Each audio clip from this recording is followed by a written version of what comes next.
नमस्कार दोस्तों, आज का क्वेश्चन हमारे पास है क्वेश्चन नंबर 68। ये गेट 2023 का ही क्वेश्चन है। क्वेश्चन कह रहा था atomic number of an atom is 6। तो जेड का वैल्यू कितना है? 6 है। What is the spectroscopic notation of its ground state? तो पूछ रहा है ग्राउंड, उसकी जो ग्राउंड स्टेट होगी उसकी स्पेक्ट्रोस्कोपिक नोटेशन क्या होगी। तो उसका इलेक्ट्रॉनिक कन्फिग्रेशन एक्चुअली हम निकाल सकते हैं। तो क्या होगा? 1s2 2s2 2p2। ठीक है। तो ग्राउंड स्टेट हमारे पास किसके कारण आएगी? पी सब सेल के कारण ही आएगी। माफ़ी चाहूँगा। तो आप देख सकते हैं दो इक्विवेलेंट इलेक्ट्रॉन है। तो पहले वाले इलेक्ट्रॉन के लिए पी का पी है, तो इसका मतलब L1 कितना होगा? ये हो जाएगा, सॉरी इसको ना हम रूल से निकालना है। ठीक है ना, तो लेस कपलिंग से नहीं निकालना है, हम रूल से निकालना है। तो देखो क्या है, इसको हम क्या करेंगे, पी में 6 इलेक्ट्रॉन एक्चुअली में आ सकते हैं टोटल। तो एक इलेक्ट्रॉन ऐसे भरा गया, दूसरा इलेक्ट्रॉन मेरे पास ऐसे भरा गया। ठीक है ना, ये हो गया। अब देखो जब हमारे पास एल का वैल्यू कितना है, एक्चुअली में पी है तो एल का वैल्यू 1 है, तो एम एल हमारे पास कितना आएगा? -101 ये आएगा, यानी जो मेरे -101 ही आएगा। ठीक है। और एम एस एक्चुअली में क्या होगा मेरे पास? 1/2 स्पिन आएगा, डाउनवर्ड को हम -1/2 ले लेंगे। ठीक है। अब देखो जो मैक्सिमम वैल्यू होगा हमारे पास उसको वो क्या होगा? समेशन होगा इन सभी का। तो इसका हम समेशन करेंगे मेरे पास। अब ध्यान से देखना एक बार, गड़बड़ नहीं करना है। ठीक है।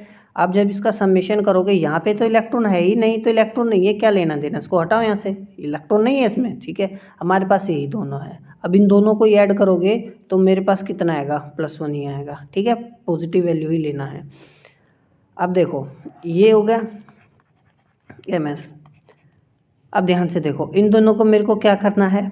अब इन दोनों को जोड़ो, तो जोड़ने पर कितना आएगा? 1 ही आएगा। ठीक है। अच्छा, तो J मेरे पास कितना हो गया? देखो L1 है, S1 है, तो J मेरे पास आएगा, टोटल एंगुलर क्वांटम नंबर मेरे पास कितना आएगा? मिनिमम वैल्यू कितनी आएगी? 0। ठीक है, मैक्सिमम वैल्यू कितनी आएगी? 2। यानी अब इसमें मिनिमम में एक जोड़ते चले जाओ, मैक्सिमम तक पहुँच जाओ, तो यानी J मेरे पास यही आएगा। ठीक है।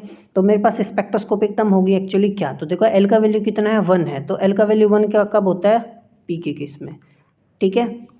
जे कितना? 0 1 2, तो ये 0 1 2। ठीक है ना। अब देखो एस का वैल्यू 1 है, तो मेरे पास मल्टीप्लिसिटी कितनी आ गई? 2s+1 लिखेंगे, यहाँ 1 लिखेंगे तो ये 3 आएगा, तो मल्टीप्लिसिटी कितनी आ गई? 3 आ गई। तो ये आ गया। तो हमसे ग्राउंड स्टेट पूछ रहा है, तो अब ये भली बात यहाँ ध्यान से देखिए, ये क्या है? यहाँ पर हाफ फील्ड है, लेस देन हाफ फील्ड। तो लेस देन जब हाफ फील्ड होता है, हम क्या करते हैं? जे का मिनिमम वैल्यू लेते हैं। तो जे का मिनिमम वैल्यू ये है। यदि मोर देन हाफ फील्ड होता है तो मैक्सिमम वैल्यू लेते ग्राउंड स्टेट के लिए। तो ये लेस देन हाफ फील्ड है, क्योंकि इसमें कितने इलेक्ट्रॉन आ सकते थे? टोटल 6, और हाफ फील्ड के केस में कितने होते? 3। तो 3 से कम है, तो जे का कम वैल्यू लिया जाएगा। ठीक है, तो जे का कम वैल्यू कहने का मतलब है ये वाला, ये। तो 3p0, तो 3p0 will be our answer.